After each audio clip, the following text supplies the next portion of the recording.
Picture the Las Vegas Strip at night.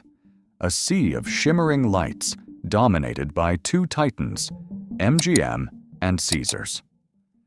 For decades, they have defined this city, their names synonymous with entertainment itself. But behind this dazzling facade, a foundational shift is occurring that most people don't see. What if I told you the ground beneath these giants is cracking? That a rival isn't just competing anymore, but executing a silent strategic takedown. This isn't just about market share. This is about a hidden vulnerability inside the biggest names in the business, and a radically different approach that is ruthlessly exploiting it. The entire secret is held within a single, staggering number: $638 million. This is the story of what the kings of Vegas don't want you to know, and how a laser focus on luxury is exposing them. To understand how Wynn is outmaneuvering its rivals, we must first look at the Las Vegas of late 2025. The explosive post-pandemic boom is over. A new normal is setting in. With a fluctuating economy, the average consumer is tightening their belt, and the once unstoppable flow of tourists is beginning to level off. This slowdown isn't a crisis, it's a stress test, and it's revealing critical flaws in the business models that built the Strip. In this test, the two biggest names, Caesars Entertainment and MGM Resorts, are showing signs of strain. Let's start with Caesars. Following its massive merger with Eldorado Resorts, it became a behemoth, boasting a huge portfolio of properties and the popular Caesars Rewards program. Its strategy has always been about the mass market. Pack the floors with every kind of player, from the $1 slot enthusiast to the loyal repeat customer. But with great scale comes a crushing burden. The merger saddled Caesars with monumental debt. Their entire business model is dangerously exposed to the financial health of the average American. When that person feels an economic pinch, a trip to Vegas is one of the first luxuries to get cut. The numbers tell the story. Industry analysts noted that Caesars Las Vegas revenue fell by approximately 3.7% in the second quarter of 2025 compared to the previous year. As the third quarter began, the trend worsened dramatically, with reports showing their Las Vegas casino revenue plunging by a sharp 11.5%. Investors took notice, and the company's stock has seen a significant decline since the merger, signaling a deep lack of confidence in their volume-based strategy. Then there is MGM Resorts. Where Caesars bets on scale, MGM bets on spectacle. They are the engine behind global events like Formula One and host World Championship boxing matches and A-list concerts. MGM's strategy is to be everything to everyone, using blockbuster events to fill their tens of thousands of rooms. Yet, even the king of entertainment is not immune. In the third quarter of 2025, analysts reported that MGM's own casino revenue in Las Vegas dropped by about 5%. While not as steep as Caesars' fall, it points to the same troubling trend. Part of the problem for both MGM and Caesars is a strategic decision made years ago. They sold off their prime real estate on the Strip and now lease it back. This is the sale and leaseback model. It gave them a huge cash injection at the time, but in the long run, it turned them from landlords into tenants. Now, both MGM and Caesars are locked into enormous annual rent payments to real estate firms like VC Properties, the true owners of icons like Caesars Palace and the Bellagio. This fixed cost is a dead weight, especially when revenue slows. The revenue can fall, but the rent never does. Both MGM and Caesars are caught in the mid-market trap. They're too big, too reliant on the crowd, and now burdened with rent on the very buildings they made famous.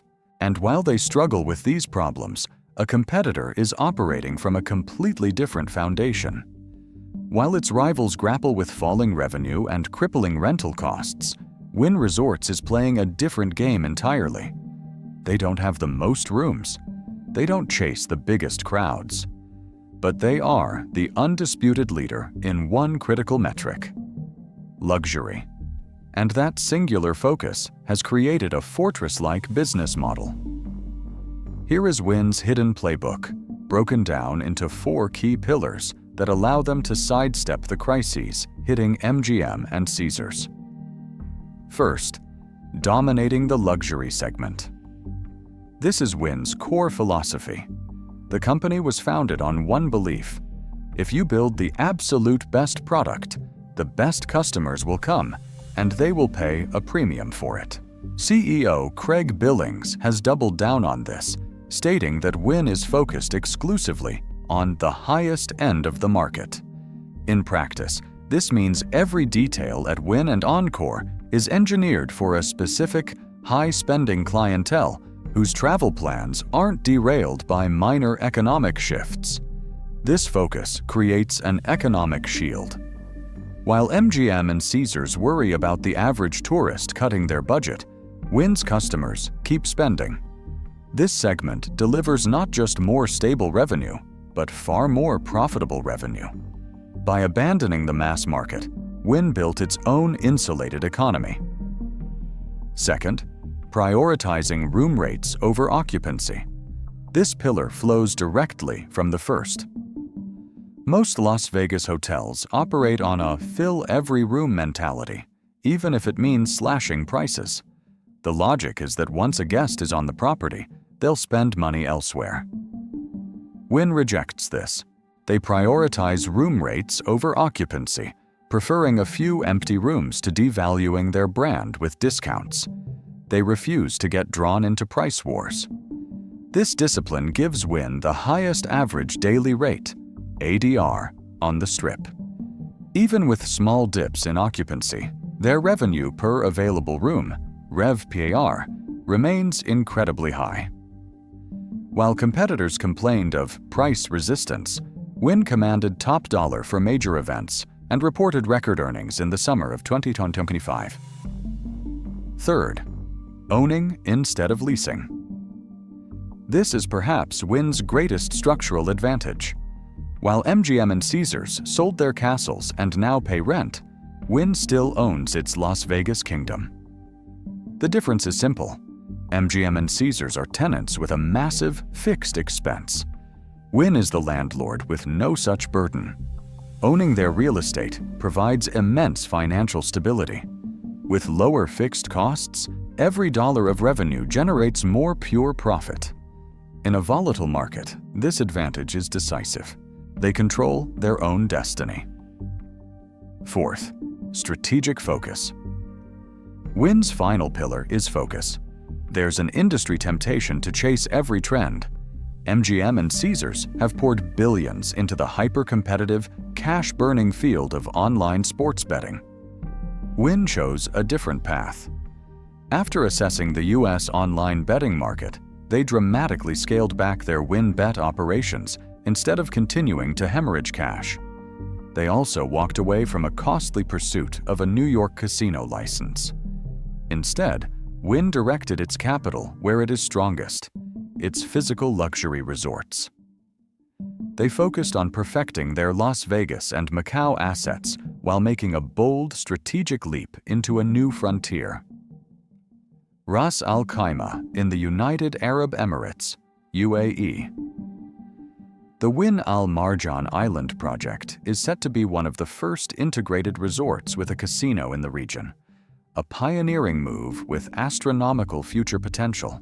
These 4 principles, luxury domination, price discipline, property ownership, and strategic focus, have created a lethally effective business model. We've talked strategy. Now for the proof. That brings us back to the $638 million figure. When you hear about a casino's multi-hundred-million-dollar secret, you imagine a conspiracy. But the truth isn't buried in a vault. It's hidden in plain sight, right in their public financial reports. $638.6 million. This number isn't a debt or an expense. This was Wynn Las Vegas's revenue for a single quarter, Q2 2025. It's a massive number on its own, but its true significance is only clear when you place it against what was happening to its competitors in that exact same period. Remember, in Q2 2025, Caesars Las Vegas revenue fell by 3.7%. MGM's Las Vegas revenue also declined. Both giants were moving backward. Meanwhile, Wynn's $638.6 million in revenue wasn't just holding steady. It represented a $10 million increase over the same period last year. In a market where the biggest players were losing ground, Wynn was advancing. But the story gets even more powerful when you look at profit. From that $638.6 million in revenue, Wynn Las Vegas generated a record $234.8 million in adjusted property EBITDA. This represented an incredible profit margin of 36.8%. This is the secret. The secret isn't the number itself, but the story it tells. It is the definitive proof that Wynn's strategy is working. Focusing on luxury customers means revenue holds up. Prioritizing room rates means that revenue is wildly profitable. Owning their property means that profit isn't devoured by rent. The $638 million figure is the result of all those decisions, and it wasn't a fluke. Q3 2025 data painted an even starker picture. Reports showed Caesars Las Vegas casino revenue fell a catastrophic 11.5%, and MGM's dropped 5%. And Wynn? Their total Las Vegas revenue was a powerful $621.0 million. And while its rivals' casino floors were emptying, Wynn's casino revenue grew by 11%.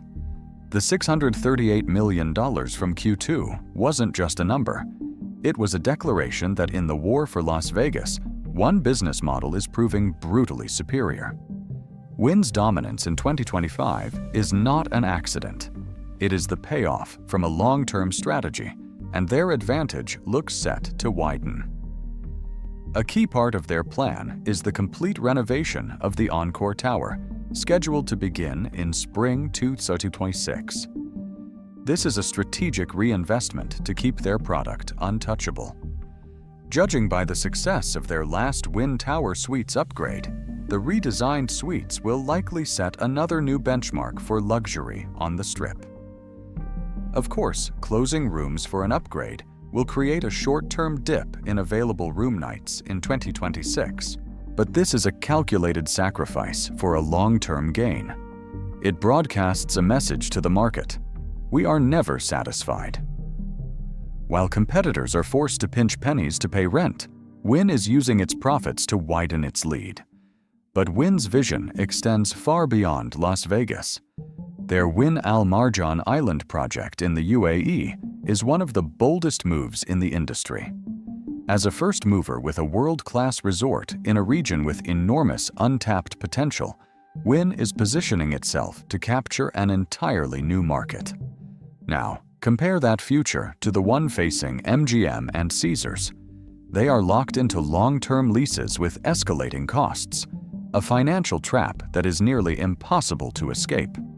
Their business models remain shackled to the fortunes of the mid-range consumer, an increasingly unpredictable bet. The stock market has rendered its verdict. As of mid-Q4 2025, Wynn's stock had surged approximately 55% for the year. MGM's stock was flat. Caesars' stock had dropped sharply. Investors are betting on Wynn's model. They are betting that in the future of Las Vegas, quality will crush quantity. So, is Wynn leaving MGM and Caesars in the dust? The numbers are undeniable.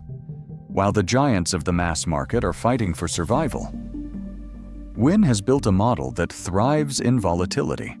Their victory is the result of a deliberate, disciplined strategy, a ruthless dedication to the high-end, ironclad pricing, the wisdom of ownership, and a laser focus on what they do best.